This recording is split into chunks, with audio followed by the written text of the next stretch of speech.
Good afternoon, everyone. On behalf of Enam AMC, I would like to extend a very warm welcome to all of you joining today. As I see the list of participants logged in now, we are delighted to have such a diverse audience of investors, advisors, and industry professionals gathered for this session titled Overview of Enam India Vision Portfolio and Indian Equity Market. Our great country and the asset management industry are at an inflection point with evolving markets, new opportunities, and a rapidly changing industry dynamic. This is truly an exciting time for all of us, and we are thrilled to share our insights with you. Our journey over the past almost 28 years that we'll complete next month as a manager will help us get perspective in the coming minutes of the session. Our goal for the next 45 to 60 minutes is to provide you practical insights on the current macroeconomic data scenario, explore the emerging trends, and discuss how we at Enam AMC will navigate this dynamic environment with confidence in the days ahead. We aim to equip you with knowledge and strategies needed to make informed decisions in this ever changing landscape. To lay down the structure of the session, I would request my colleague and portfolio manager of the Enam India Vision portfolio, Raghavendra Reddy, to walk us through the subject of the webinar. Raghavendra's expertise and insights will be invaluable as we delve into the intricacies of the Indian equity market and the Enam India Vision portfolio. Following his update, we will open the floor as always for Q&A, providing us with the opportunity to engage in a mutually beneficial manner. Before we begin, a quick housekeeping note. Today's webinar is being recorded and we will be uploading the same on our YouTube channel, Enam Asset Management. Please feel free to post your questions in the Q&A box at any time during the session.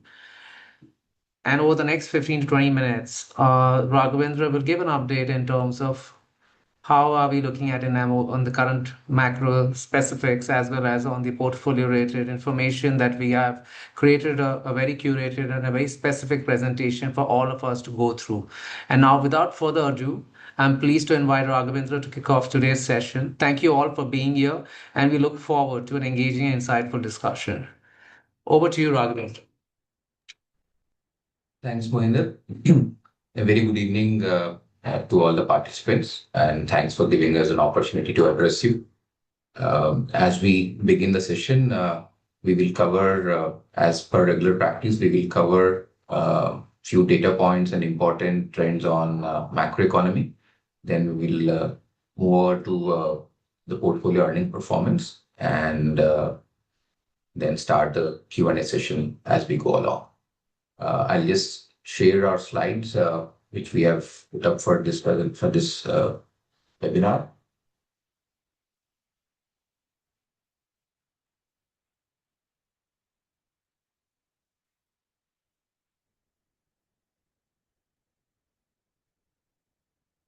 So, as per regular practice, we first cover macro. If you look at the twin deficits, not much has changed in the last since the time we had this interaction last time. I think the only large, changes we see are one, the announcement of US tariffs. Two, the announcement of very, very sharp revision, downward revision in the GST rates. So on tariffs could have a minimal impact on the GDP growth and also on the current account deficit. The impact of GST cuts on fiscal deficit is a little difficult to ascertain as of now because demand elasticity and the impact of rate changes on volumes are yet to be assessed. So it's very difficult to put a number, but from what we heard from policy formulation circles and economists is that the impact is minimal and manageable. And GST cut will also have an impact on GDP growth as government wants to revive growth in multiple sectors. So it could have, the negative impact of tariffs partially could be taken care of by the GST reduction. And we also believe that overall the GDP growth trends are positive. So if you move to the next slide, in terms of where is the banking system and where is the financial system in terms of liquidity, benchmark yields and credit growth, we have seen very, very healthy liquidity come back to the markets. in the post-May period. And as we see CRR cuts take effect, we expect liquidity to improve further. Um, Government securities, the GSEC yields have been on a steady downward trend. There has been a minor spike post the GST cut announcements on apprehensions of uh, higher fiscal deficit, but I think post the clarification from multiple representatives of the finance ministry and the government, I think those concerns are receding because the borrowing plan for the government is likely to be intact and will not increase the borrowing plan post the GST cuts.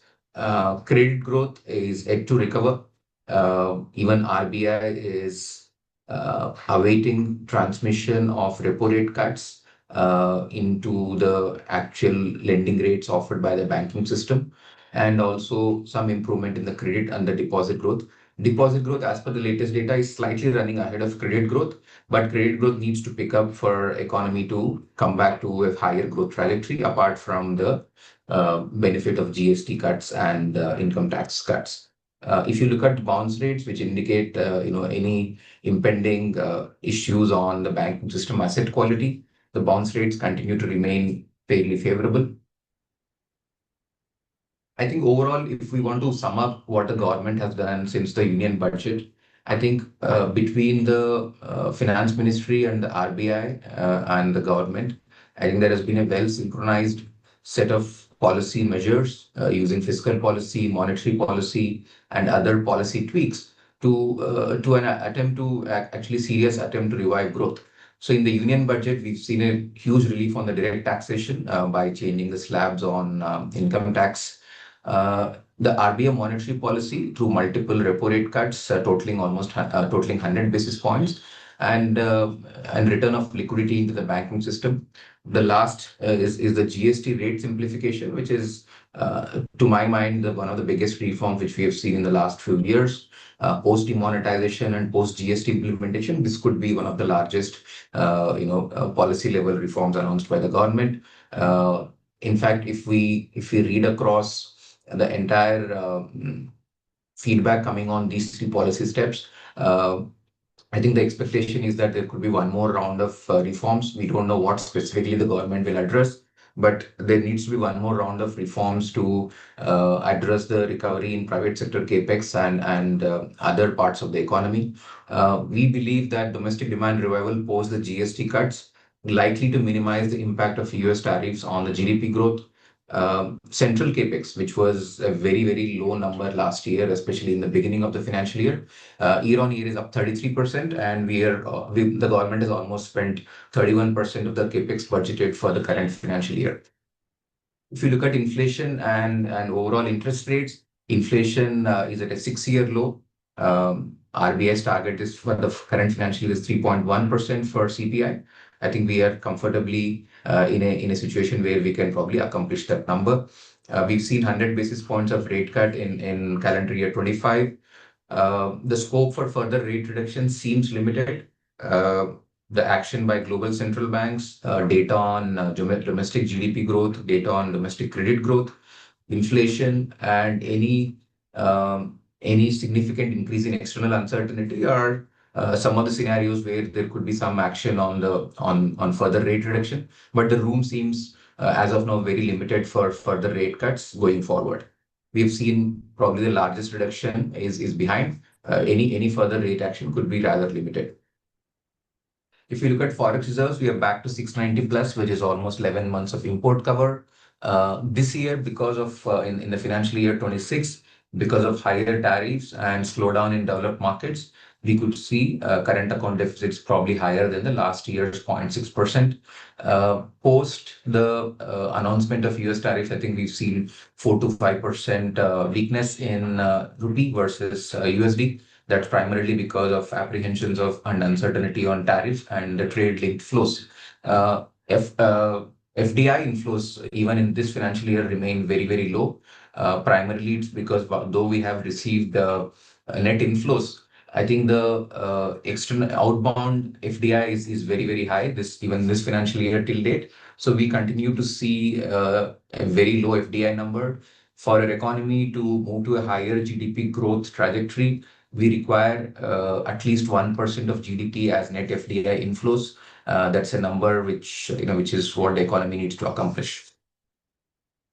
If you look at the overall macro picture, GDP growth likely to be at 6.5% for the current financial year as per RBI. Growth, if at all, there is an extension of US tariffs and there is no resolution of the trade impasse, we could see growth impacted very minimally, but there could be some impact. Currency could remain volatile as we see tariff uncertainty and geopolitical risks. On interest rates, we've seen three repo rate cuts, a very, very calibrated easing cycle. Uh, the further rate cuts depend on how the banking system is able to do monetary transmission and also incoming economic data. Fiscal deficit remains at 4.4%. Government is well within its capability to achieve that number. And I think there are also a lot of levers which the government can use in case there is a shortfall in tax, indirect tax, and direct tax revenues. Government also use dividends from PSUs and divestments to take care of any shortfall in government revenues and breach the number. Inflation, as I said, is quite comfortable. If you look at monsoons, if you look at the inventory of food grains, if you look at the reservoir data, I think food inflation is quite comfortable, and we should be able to accomplish the 3.1% CPI inflation number set for this financial year. GST collections remain healthy. Central government capex also continues to do well this year. As I said, FY26 till date, government capex is year on year up 33%, supported by very healthy tax collections. PMI, both manufacturing and services, are at a very, very healthy level. The revival of economic activity and well synchronized intervention by both the RBI and the central government, we expect to drive growth across both manufacturing services sectors. Monsoons have been very healthy. We've seen monsoons above average this year. Toll collections remain healthy. I think August, what we hear from the logistics industry is that till September 22nd, there could be some cool off in actual movement of physical goods. Post September 22nd, there could be a very, very sharp spike in physical movement of goods because everybody's waiting for the deadline of 22nd to start transporting the finished goods inventory from their factories. Commercial vehicle sales remain flat year on year. Power consumption, FY26 till date, is marginally higher this year because of the changes in the weather patterns and very mild summers. I think the power consumption growth was slightly below expectation. If you look at flows from domestic investors and FIs, I think FIs, flows continue to remain very, very subdued. In fact, there have been continuous outflows even in this financial year from FIs. I think domestic DIs continue to, both mutual funds and other domestic institutional investors continue to be the source of support for equity markets. If you just look at the average monthly number of mutual funds and DIs, I think that's clocking about $4 to $5 billion every month. So I think that's something which will continue to support domestic markets. And government is also taking measures to reduce the amount of speculative activity in the derivative segment. So that should also divert some of the speculative money which is locked up in trading to long-term investments. I think that's their longer-term objective, is to reduce speculation and bring more and more capital to productive long-term investments through mutual funds and other equity vehicles. And if you look at valuations, I think as we speak, the last 1 year return is actually negative for the overall markets. And we can see that actually in the PE multiples of all the indices which we track. And in cases like Nifty 50 and NSE 500, I think the valuations are coming to closer to the mean valuations of the historic averages.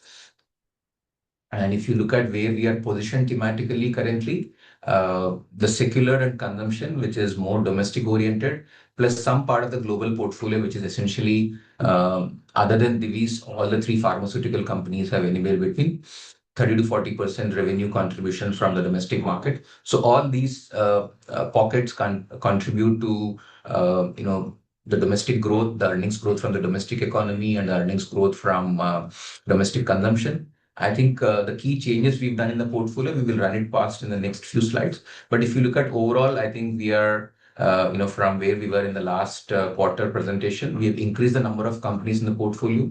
We've reduced the cash in the portfolio, and we continue to stay away from certain sectors which are more export driven, export dependent. We're underweight a lot of sectors where demand from developed economies is a key source of growth. So we've stayed away from that, and we've also stayed away from commodities as of now. We've slightly increased our allocation to cyclicals because we see more and more growth prospect from domestic capex companies which feed into the domestic capex cycle. In view with that, we've increased our weightage to the domestic cyclicals. If you look at market cap allocation today, we are evenly distributed across large, mid, and small. We continue to reiterate that while the small cap weightage looks optically high at about 40%, these are all companies which are fairly dominant players in the industry. They are not small cap in the typical sense of a very small company. They are sizable players, well funded, well capitalized, with very, very healthy growth prospects over a 3 to 4 year basis. In terms of sector allocation, the top three sectors are upwards of 50%, which is banking, telecom, and pharmaceuticals.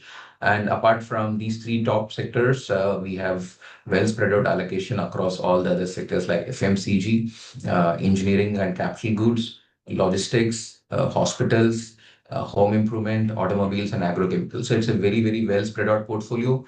As we speak, we are fully invested. We are sitting on very, very minimal amounts of cash compared to what we had as a scenario in the last quarter. We've reduced our cash weightage and deployed most of our portfolio into equities. If you look at the financial performance for the first quarter, financials, PPOP growth was about 21%, PAT growth was about 45%, ex-banking sector. We've seen healthy earnings growth.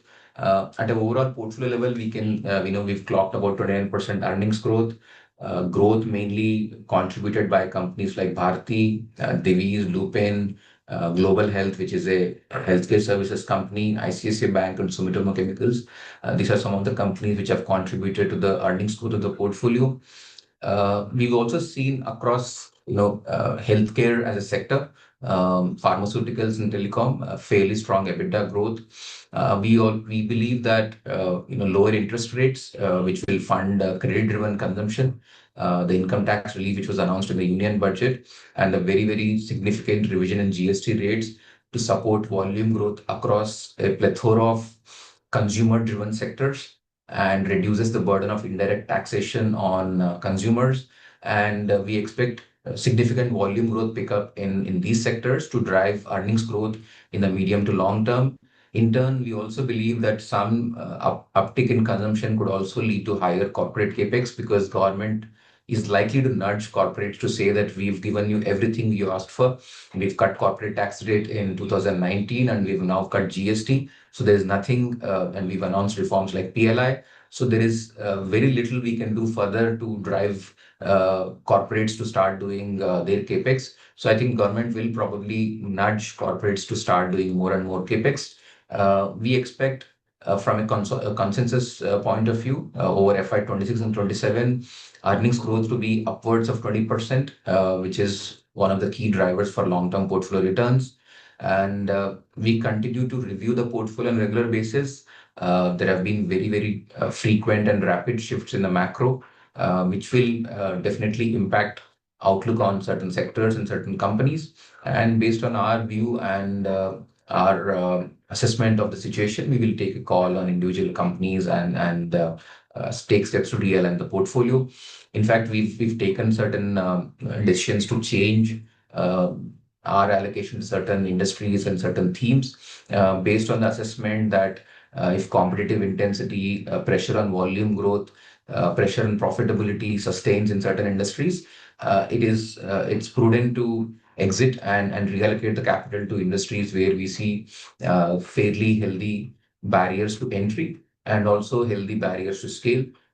In today's environment, because of advent of distribution channels like D2C and the reduced entry barriers in a lot of consumer-facing industries, The capability of large consumer-facing companies, which are sector leaders, to grow beyond high single-digit numbers has become very, very challenging. So in that backdrop, I think we've taken certain decisions to realign the portfolio. So if you look at what are the key changes we've done in the portfolio, we've divested from TTK Prestige and Havels and also IndusInd Bank. In the new entrants, three of them happened in the previous quarter, which is the quarter ending June. Kotak Mahindra Bank and Kirloskar Brothers are additions to the portfolio post the ending of the June quarter. We've taken certain trimming reduction weightages in stocks which have done well, like Divi's and Imami. Axis, we've trimmed the weightage to fund the increase in investments in Kotak Mahindra Bank and Manappuram, and also to keep the BFSI weightage in a particular band. So if you look at the divestments we've done, essentially the home appliances, the consumer appliances industry has been facing very, very heightened competitive intensity. And there is pressure on profitability and margins for these industries, which is why we've exited them and moved into industries where we believe that there are better growth prospects, visibility of growth, visibility of margins, visibility of return on equity, and visibility of change in the underlying business model. For example, in Manappuram Finance, we've seen a large capital infusion and steps to change the team at the top management level. So I think these are some of the key changes we have observed in individual businesses where we have taken certain decisions. Kotak Mahindra Bank is also a bank which has, which has gone through a 4-year cycle of, multiple derating, and we believe that, the adverse situation for the bank over the last 2-3 years in terms of change in management, in terms of RBI asking them to stop onboarding clients on digital services or the digital offerings. I think they're all behind. They've addressed most of it, and we believe that it is well positioned to deliver healthy earnings growth over the next 3 to 4 years. If you look at in the trimming, I think there are spaces where the valuations have shot up. I think we've taken a call to reduce weightage in certain stocks. What's the way forward for the portfolio, and how do we see the situation emerge over the next at least 1 to 2 years? Is primarily, I think, the fiscal and monetary policy stimuli is likely to um, propel growth over the next 6 to 12 months and improve growth prospects and volume guidance for a lot of consumer facing and economy related sectors. We continue to believe that given uncertainty on issues like tariff, geopolitics, prudent to adopt staggered approach to deploying capital. We also believe that earnings growth in FY 26-27 for our portfolio likely to be significantly higher versus the earnings growth for BSE 500. And that's one of the sources we believe that should be able to help us breach the gap between our performance and the performance of the index. Return expectations, as we would have pointed out about a year ago, when markets really rallied very, very sharply ahead of growth and where valuation shot up very significantly. We believe return expectations are lower in line with the rapid shift in macro and the rapid shift in growth trends. We are not in a situation where there is a great deal of certainty on macro today. Domestic macro is fairly solid, but markets will tend to get impacted if there are any adverse developments on external front. And even percentage growth numbers are fairly normalized now from a earnings growth perspective for a lot of sectors. In that scenario, I think index returns could settle down around 11-12%, and our portfolio likely to clock higher earnings growth, and that earnings growth should eventually reflect in higher returns for our portfolio going forward. We also believe that any client who has a 5-year plus time horizon should use volatile phases to enter the markets, and these entry points should offer you superior risk reward. And we believe that our portfolio, which has 21 companies from growth sectors across large, mid, and small caps, should be positioned as the core component of the client's equity allocation rather than a style diversifier. So we sit at the core of your client's, equity allocation. That's how this product is positioned and is being managed as a strategy. So we will probably look at some of the key risk factors, which we want to highlight towards the end of the presentation. Continued weakness in external economy is one of the key risks. Slowdown in external capital flows, geopolitical risk, US tariff policy changes are some of the key risks.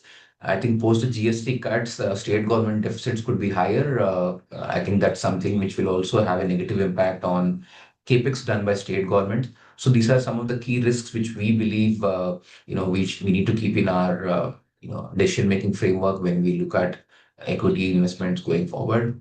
Our performance track record for the last 3 financial years and the current financial year are displayed here. This year, we've slightly improved compared to the benchmark after a performance where our returns were below the benchmark in FY25. If you look at from a calendar year perspective, 23 and 25 calendar year, 23 we were 29.9 versus 27, 24 we were below the index again, and 25 we are somewhere there, zero point 0.7 versus 1.2. But the ideal scenario is where probably index will take some more time to recover after a 40% kind of a move in FY24, where I think valuations in multiple sectors and multiple pockets of the market ran much ahead of fundamentals, which is why we are seeing a cool off in the market. So we expect index returns to cool off and our returns to probably improve going forward. If you look at 1 month, 3 months, 6 months, I think in the 1 month period we've underperformed, but in the 3 months, 6 months, and the 1 year period we've begun to show signs of outperformance. And long term, I think we should clock returns which are reflective of the underlying portfolio's earnings growth. Mohinder, I think with this we'll probably take a pause at the presentation, respond to questions and feedback from our clients and partners. Thank you. Thank you, Raghavendra. So over to the first question that has come across on the macro front, Raghavendra, is we still read about the yen carry trade hanging as a sword on the global markets. Our views on that. Thank you. I think the central bank there is taking certain rate actions to reflect their thought process on inflation in their economy and how do they see growth and the cost of funding. I don't think I know enough to comment about the carry trade, but I think they are taking monetary policy action. Some of it is also reflected in the rupee Japanese yen exchange rate. We've seen some appreciation of Japanese yen. From a portfolio level, some of the companies do have exposure to Japanese yen, which has been minimized, because royalty payments now happen in rupees and not dollars, not Japanese yen for some of our portfolio companies. So the impact is minimal, but I don't think we would want to comment on the yen carry trade, and I don't know enough to comment about it. Thank you.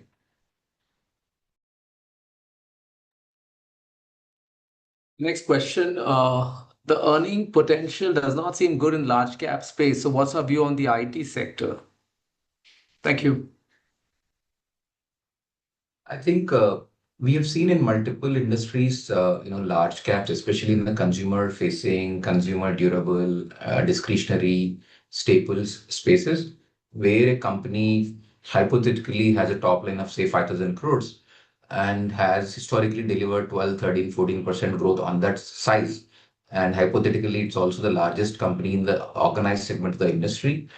Today, the situation is that there are 10, 15 players with each having a top line anywhere between 20 to 100 crores. Okay. So those companies are innovating, are having a sharper connect with the customers because they're all D2C players. They're not unorganized players. They're D2C. They're well funded. They have access to distribution because of online retail, because of quick commerce. They have better access to distribution.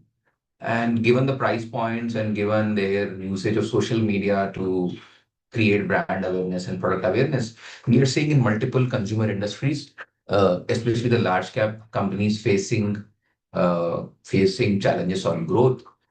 Given this reality of competitive reality, what we've done is we've said which are those industries where there are reasonably high barriers to entry, and even if there are slightly lower or mid-level barriers to entry, the industry should have phenomenal barriers to scale, which is why we've continued our weightage with telecom, with agrochemicals, with automobile OEMs, and with some of the select consumer names.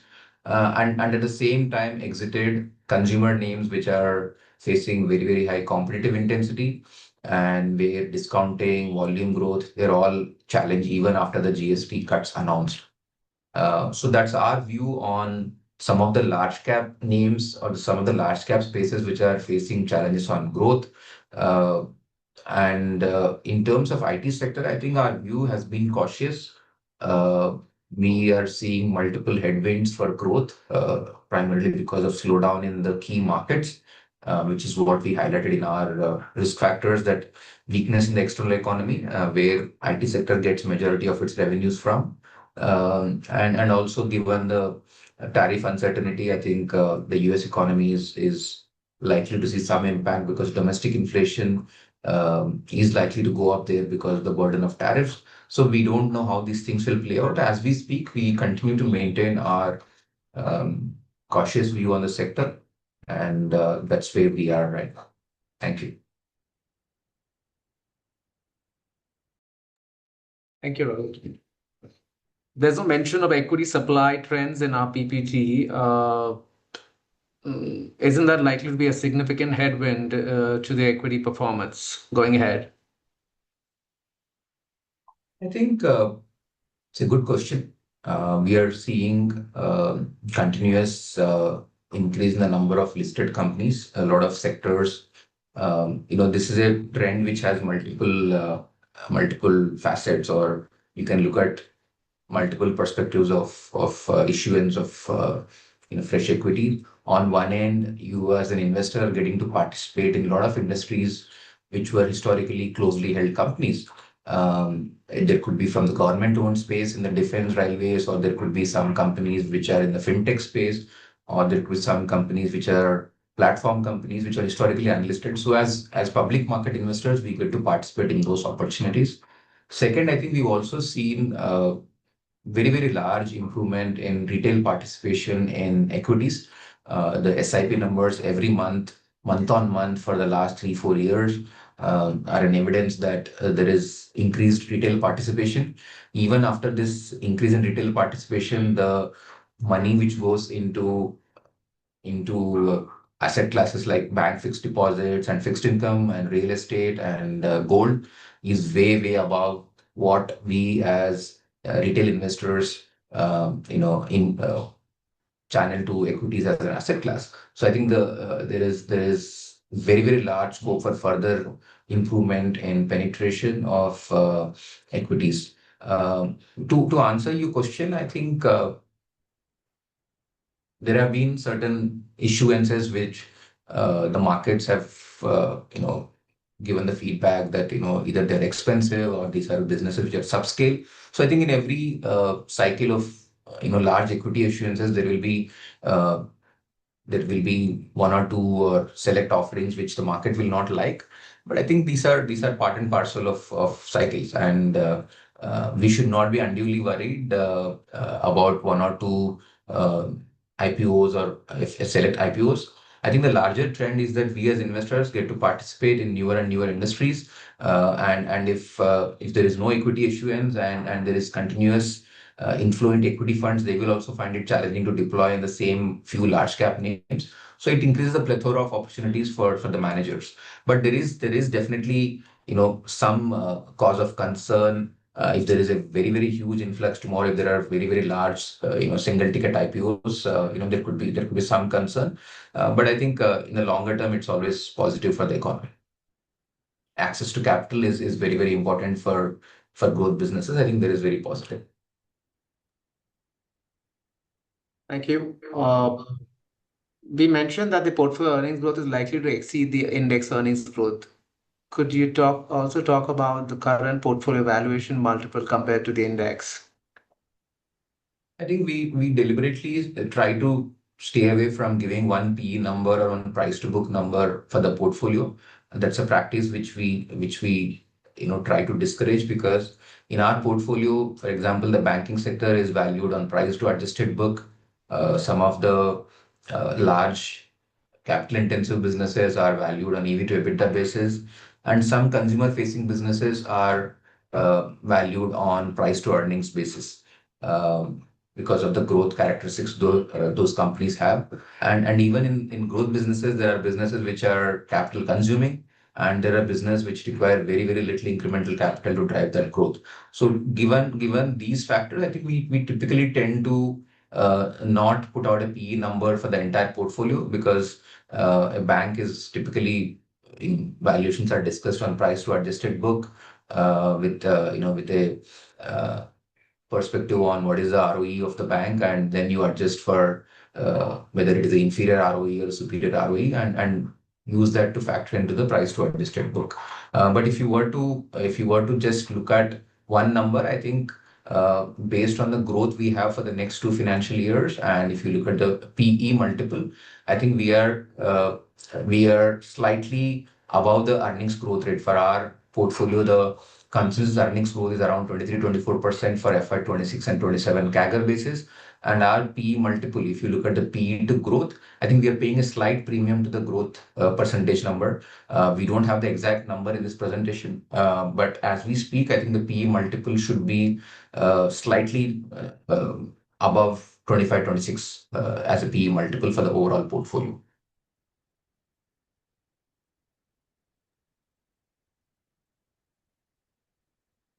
As we mentioned, that GSEC yield is decreased.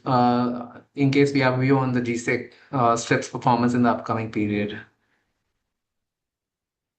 No, I don't think I know enough to comment about it, so I'll probably not offer a view on that either.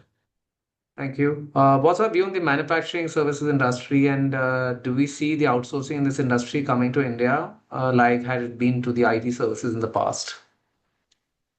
Yeah, I think that's something which we continue to see across very select sectors like electronics manufacturing, like auto components, certain parts of the light engineering and industrial products.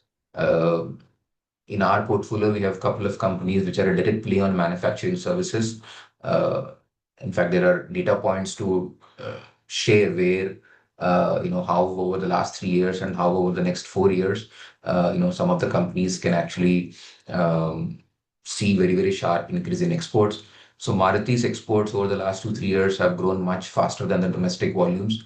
And their view over the next 4 years is that exports will continue to grow at about 15-20%. And that's number one. And there is a dedicated capex plan purely for the export vertical. There is a dedicated product plan, dedicated marketing plan purely for the export business in Maruti. Again, in companies like Divi's, we've seen very, very sharp growth over the last couple of years. Post-COVID, there was a trough, but I think we've seen in FY 25 and FY 26 till date very sharp improvement in growth. They again continue to benefit from the clients giving them more and more contracts in the pharmaceutical side.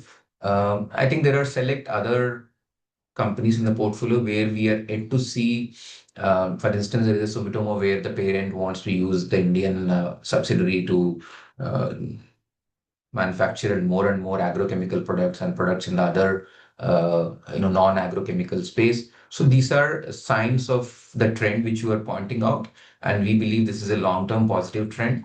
And there are other industries like manufacturing of semiconductors, manufacturing of mobile handsets and mobile equipment, and other the engineering goods, capital goods, and auto components, which are also part of this trend.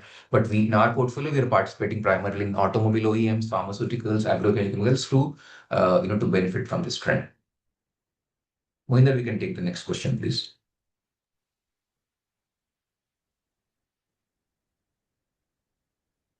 What were the reasons for the uh, underperformance in the portfolio in the past month, and how's the portfolio geared towards the GST rate cuts? Mhm. So I think, as we mentioned, we've seen underperformance in FY25, and we hope to correct the trend going forward. Um, GST cut is something which we've not factored in will happen in the month of August. That definitely came as a pleasant surprise to the overall economy.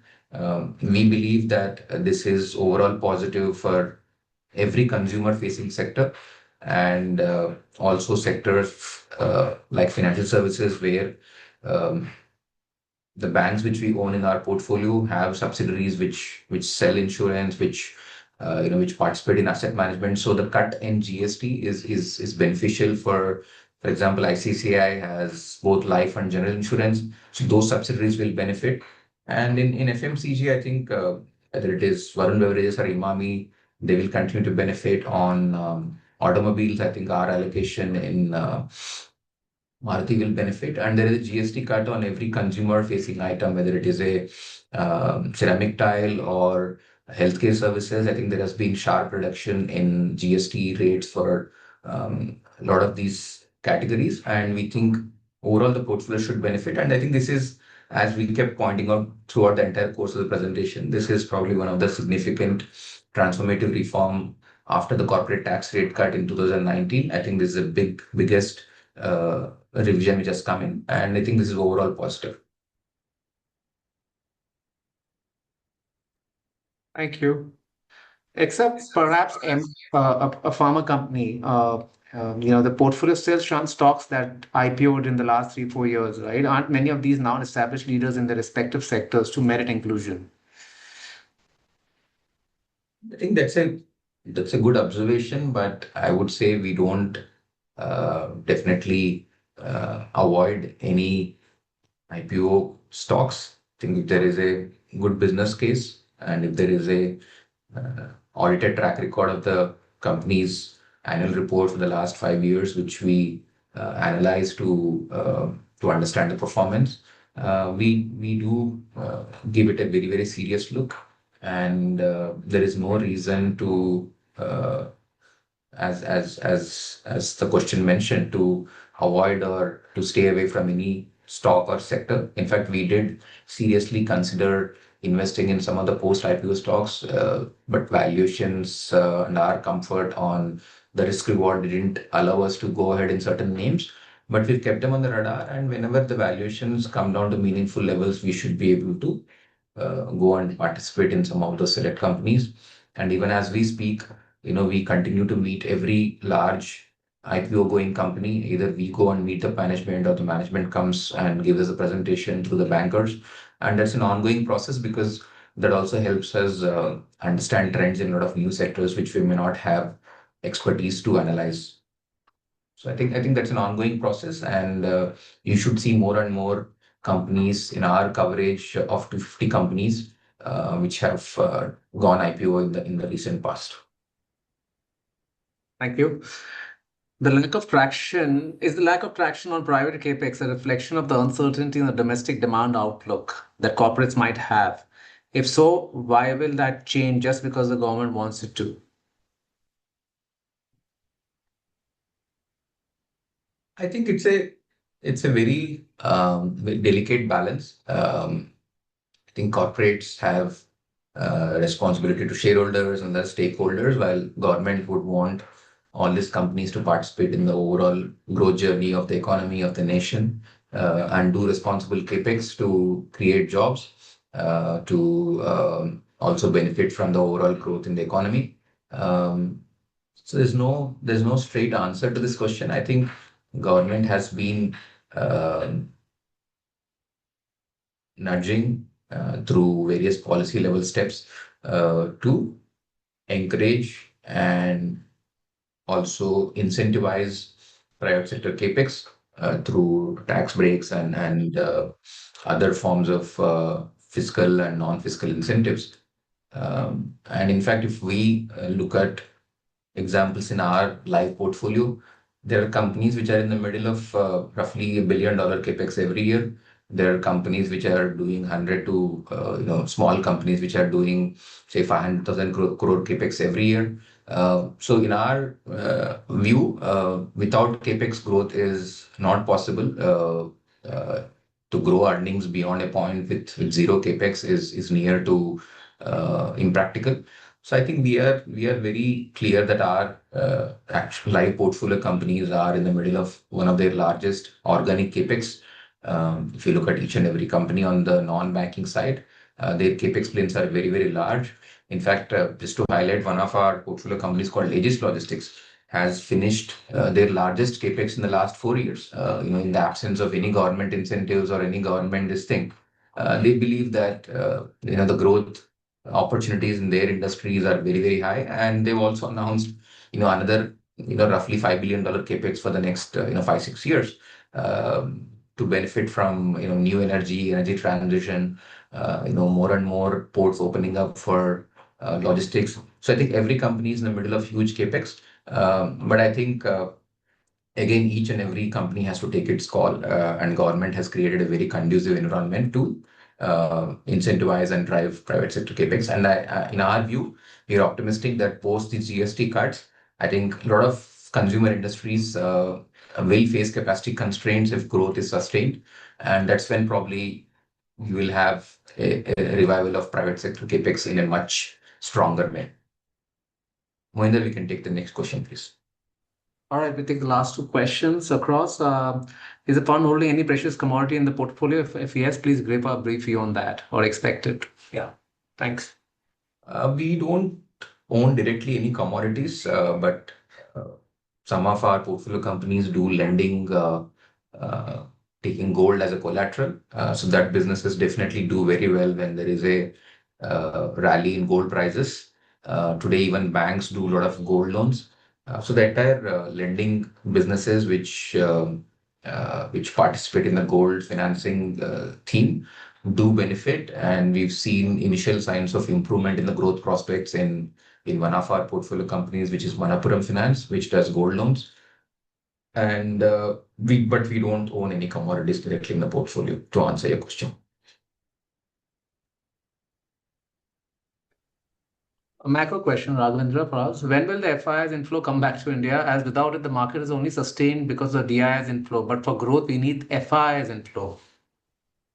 Yeah, we do need external capital, not only FI, but also significant FDI for our domestic growth.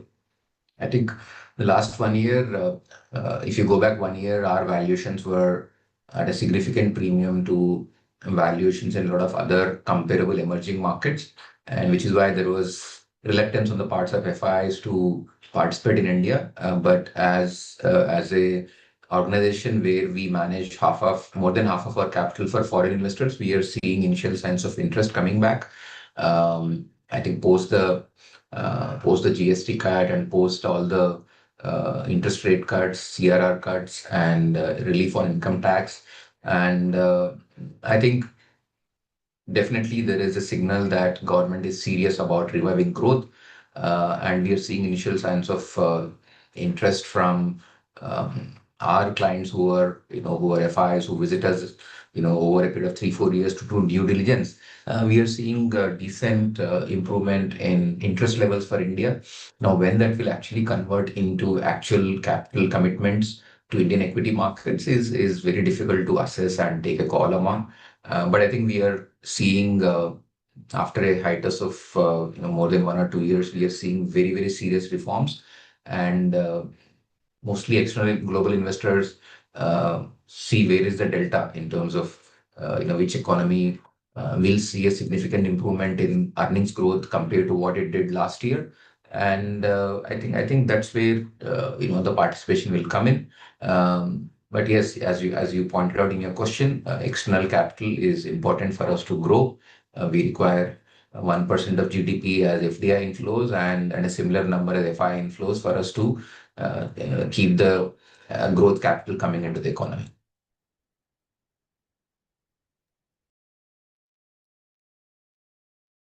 Thank you, Arvind. The last question.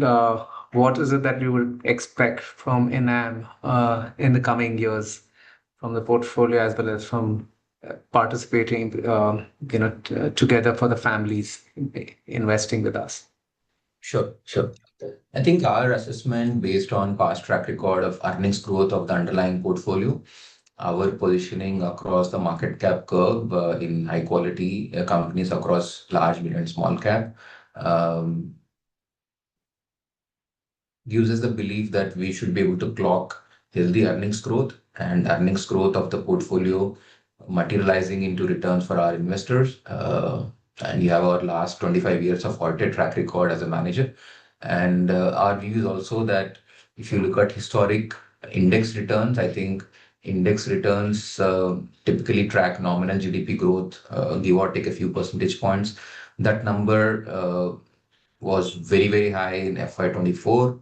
40% index return is not sustainable, which is where we've seen index cool off in FY25, and we see index returns normalizing going forward. And healthy alpha generation is a function of high earnings growth and a market which in the longer which delivers returns in line with the long-term returns, which is in the vicinity of 11, 12, 13% based on the last 10-year track record. And I think that's what we look for. And we've done some changes in the portfolio um to correct some of the areas where growth was missing. And we've incorporated newer businesses into the portfolio where we believe that growth will be significantly better than their own historic performance. We've seen recovery in growth in certain industries, and we've started to look at newer industries, newer sectors uh, in financial services, in the non-banking side, and take appropriate steps to bring the growth back. And of course, we will again meet after 3 months to share our update on the portfolio. And I think we should be able to deliver returns which are in line with our long-term track record. Currently, our run rate is about 15%, and we should be able to maintain that in the long term. Okay, with this, And as a statutory warning, we are not allowed, as per regulations, to uh, comment about returns. So I would say that's our historic track record with no no view on the future returns. I think if the underlying portfolio earnings are delivering strong growth, returns should be an outcome of that. Thanks.